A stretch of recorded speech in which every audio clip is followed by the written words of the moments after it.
Hello everyone, I am नवीन कुमार और यहाँ पर एक कंपनी है जो कि रिटेल स्टोर का काम करती है। वैसे रिटेलिंग के अंदर में सामान बेचने का काम करती है, मोस्टली ये मोबाइल बेचने का काम करते हैं। अभी इनका बिजनेस मॉडल बड़ा सिंपल है।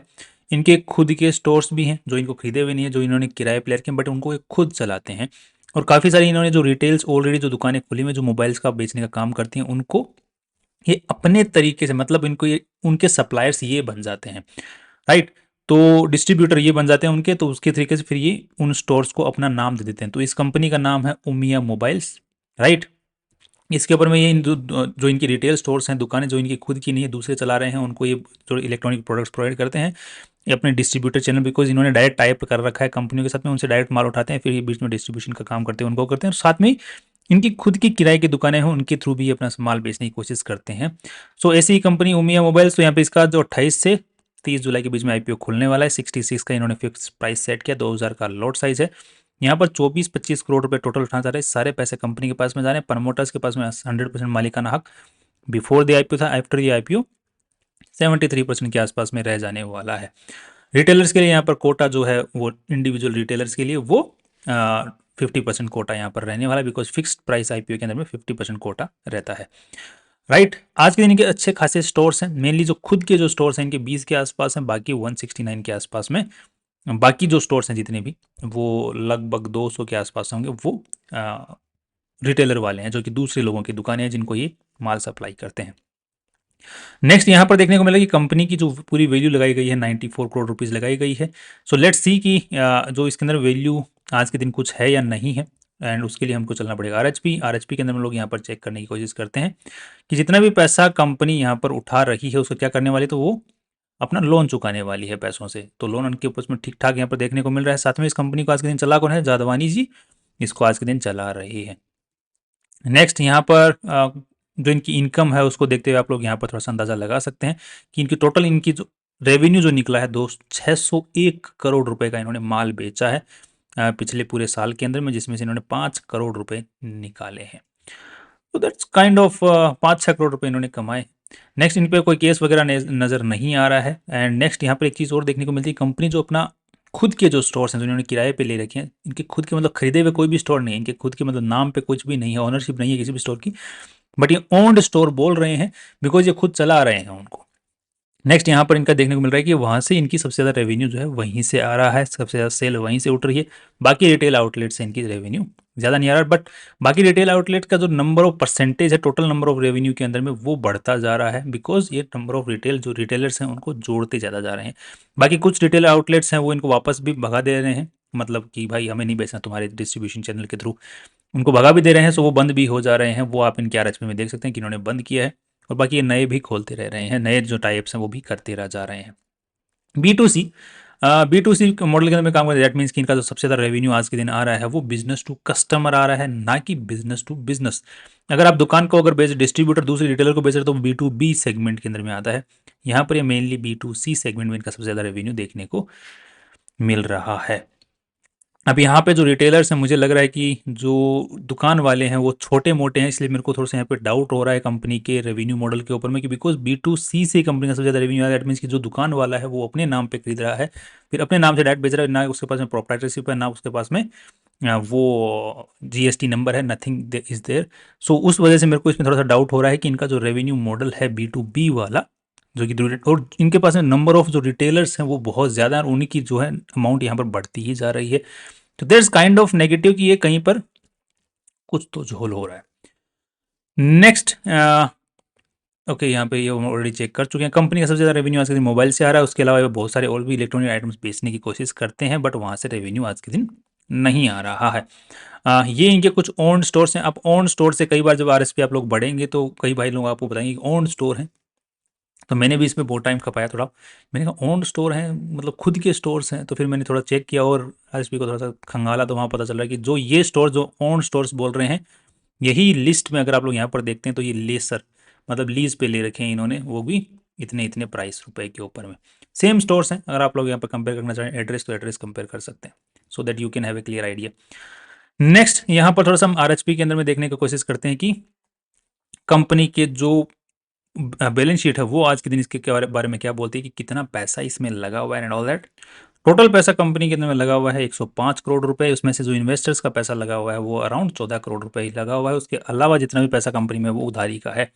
अब यहाँ पे जो कंपनी का जितना भी पैसा है उधारी वाला खुद का सब कुछ मिला के, या फिर जो माल उधारी में उठाया, बिकॉज कंपनी से डिस्ट्रीब्यूटर जो कंपनी डायरेक्ट कंपनी से माल उठाती है तो वो उधारी में भी उठा रही है।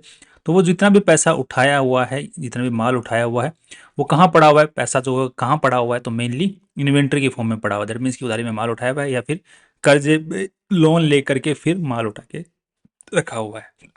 और यहाँ पर एक पी पॉइंट और देखने को मिल रहा है आपको, यहाँ पे short term loan and advances, that is P point. तो यहाँ पे 20 करोड़ रुपए और कंपनी के पड़े हुए हैं। तो ये कहाँ पे है, तो यहाँ पर देखने को मिल रहा है कि ये बोल रहे हैं कि हमारा रेवेन्यू अथॉरिटी के पास में पैसा पड़ा हुआ है। दैट मीन्स इसको हम लोग यहाँ पर देख पाएंगे, वेयर इट इज और हियर, एडवांस टू वेंडर्स, ठीक है, पड़ा हुआ है। Balance with revenue authorities, that means की गवर्नमेंट के पास में पड़ा हुआ है, राइट, उनकी तरफ से पेमेंट आना बाकी है।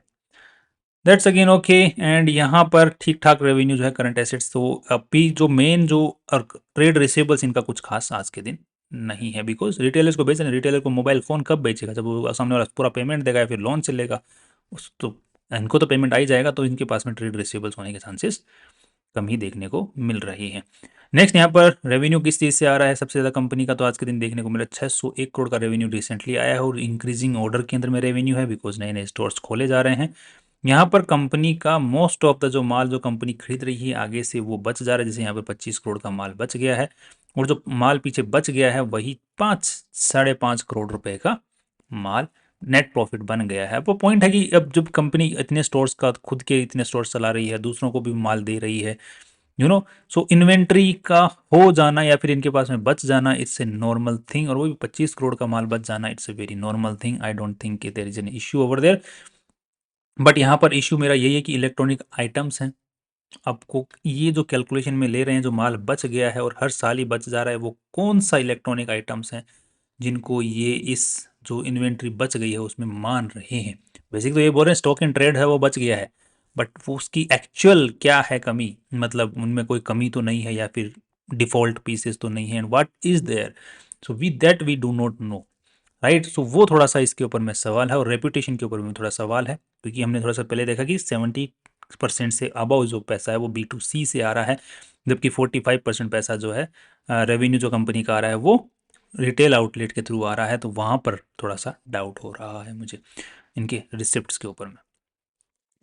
नेक्स्ट यहाँ पर अगर हम लोग कैश फ्लो की बात करते हैं तो cash flow is fine, because the company का जो most of the revenue company कमा रही है वो कहाँ जा रहा है, उसमें माल खरीदने में जा रहा है, या फिर जो इन्वेंट्री है वो बढ़ती ही जा रही है।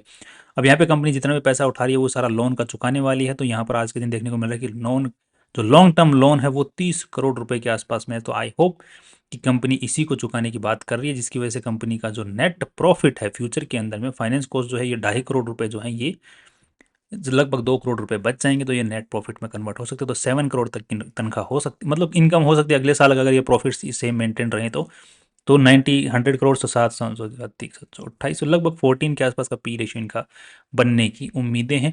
जिसको अगर हम लोग कंपेयर करते हैं तो यहाँ पर इसका है 20 का पी रेशियो, इसका भी है 20 का पी रेशियो, और इसका भी है 20 का पी रेशियो, जो कि सिमिलर से सेक्टर के अंदर में काम करती हैं ये वाली पर्टिकुलर कंपनियां भी।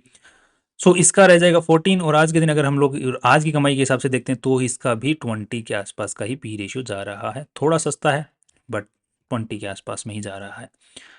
नेक्स्ट यहाँ पर पीबी रेशियो की बात करते हैं तो देखने को मिल रहा है इस पर्टिकुलर कंपनी से, दैट इज दिस वन की 13-14 करोड़ रुपए इसमें लगे हुए हैं, और 25 करोड़ रुपए 14 करोड़ रुपए और आ जाएंगे तो लगभग 40 करोड़ 35 मान लो खर्चा वर्चा निकालने के बाद में। 35 करोड़ के हिसाब से देखा जाए तो 3 का पीबी रेशियो है, जिसको कंपेयर करते हैं यहाँ पर तो देखने को मिल रहा है 3.23, 2.71 एंड 2। सो देखा जाए तो कंपनी ने जो वैल्यू है नेटवर्थ के हिसाब से ज़्यादा लगाई है। दो कंपनी के पास में आज के दिन कोई भी वैल्यू है नहीं, बिकॉज सब कुछ तो उधारी पर है। अगर आज के दिन बिजनेस बिकता है तो कंपनी के हाथ में, जो कंपनी के इन्वेस्टर्स हैं उनके हाथ में कुछ नहीं आने वाला, धेला नहीं आने वाला, बिकॉज सब कुछ उधारी पे है, राइट। खुद के, राइट। तो माल बिक जाएगा। माल जब कंपनी अगर ऑक्शन करती है, लिक्विडेट करने की कोशिश करती है, तो वैसे भी जो माल जो अगर 1000 करोड़ रुपए का है, अगर मान के चलो करोड़ रुपए का भी है, तो ऑक्शन होता है तो मुश्किल से 70 लाख रुपए मिलते हैं, तो वैसे भी वो कुछ नहीं जाने वाला वहाँ पर। तो आज के दिन कंपनी के अंदर में नेटवर्थ वाइज अगर वैल्यू देखी जाए तो nothing is there. But company के पास में एक बिजनेस मॉडल है जो चल रहा है और उसकी 100 करोड़ रुपए की वैल्यू लगाई है। सो आई थिंक उस पर्पज से अगर देखा जाए तो महंगा वैल्यू है। अगर बट कंपेरेटिवली अगर देखते हैं जो स्टॉक मार्केट में ऑलरेडी दूसरी कंपनियां उनके हिसाब से, तो उसके हिसाब से देखा जाए तो कंपनी की वैल्यू ठीक ठाक है, बट महंगे साइड के अंदर में, स्टिल महंगे साइड के अंदर में ही है। बट लॉन्ग टर्म के हिसाब से I would not say anything as of now, because तो कुछ कमियां मुझे नज़र आ रही हैं डेटा के अंदर में। सो अगले जो रिजल्ट आने वाले हैं उनमें इसके बारे में बात कर सकते हैं। फिलहाल के तौर पे I would just stay put. That's all. कल फिर मिलते हैं नई वीडियो के समय। Sign and finally see you tomorrow.